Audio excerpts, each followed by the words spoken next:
नमस्कार, मैं विलास उर्पड़े फिर स्वागत करता हूं आपका आपके अपने web news channel supreme power पर। दोस्तों, हम देश प्रदेश, आपके जिले और आपके क्षेत्र से जुड़ी खबरों को प्रकाशित करते रहते हैं।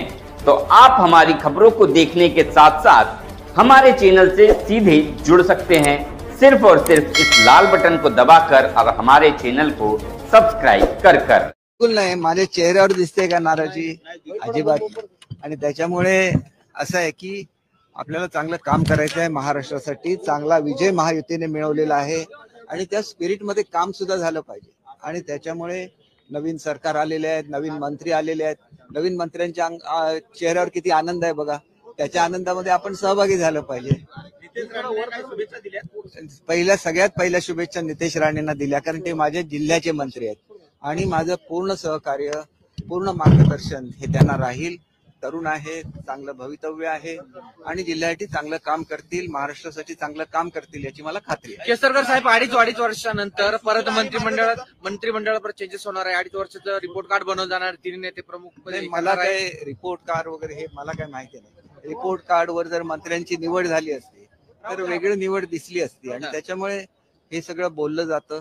आणि ते बोलण्यामागे दुसरी एक उद्देश असा सुद्धा असतो की जे लोक मागे राहिलेत, खरं तर अनेक लोक जे एफिशियंट आहेत, मागे राहिलेले आहेत, त्यांना 2.5 वर्षानंतर संधी मिळेल याची मला खात्री आहे. कारण शिंदे साहेब जसं सांगतात तसं वागतात, हे त्यांच्या स्वभावाचं वैशिष्ट्य राहिलेलं आहे. त्याच्यामुळे 2.5 वर्षानंतर जी लोक मागे राहिलेत, समजा काही लोक तरुण आहेत, त्यांना संधी नाही मिळाली, नाराज झाले, त्यांना सुद्धा लवकरच संधी मिळेल.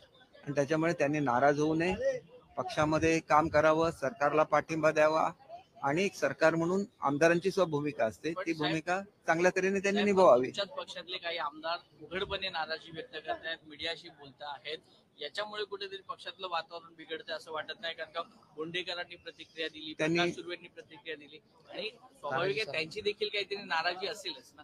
त्यांनी संयम बाळगला पाहिजे. 2.5 वर्षानंतर आता जी तुम्ही नावं घेतलीत हे 100% मंत्री होणार आहेत. बघा, गोगावले साहेब मंत्री होणार होते, त्यांनी 2.5 वर्ष वाट बघितली, त्यांना चांगला निर्णय मिळाला, ते आनंदी आहेत.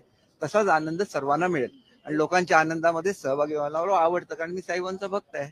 तुम्ही केसरकर साहेब, तुम्ही आणि मुनगंटीवार साहेब दोघेही सहकारी राहिलेला आहे. अर्थ राज्यमंत्री तुम्ही होतात आणि ते अर्थमंत्री होते. एकंदरीत तुम्ही दोघेही मंत्रिमंडळाच्या बाहेर आहात. भुजबळ साहेब स्वतः तर राष्ट्रवादीचे अध्यक्षच होते, उपमुख्यमंत्री होते. एवढा मोठा मनुष्य बाहेर राहू शकतो तर कोणी बाहेर राहू शकतं ना.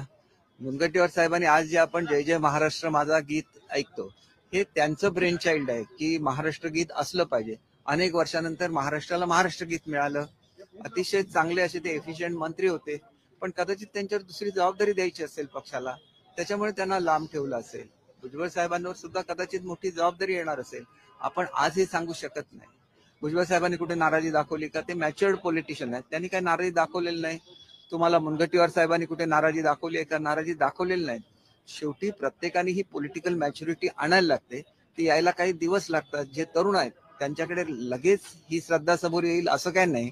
आम्ही अनेक वर्ष काम करतो, अनेक उन्हाळे पावसाळे बघितलेले आहेत आणि त्याच्यामुळे मला निश्चितपणे वाटतं की मुख्यमंत्री महोदय, उपमुख्यमंत्री महोदयांना मोकळ्यापणे कारभार करायला मिळाला पाहिजे, तर आपण आनंदी राहिलं पाहिजे, त्यांच्या बरोबर राहिलं पाहिजे. Thank you sir.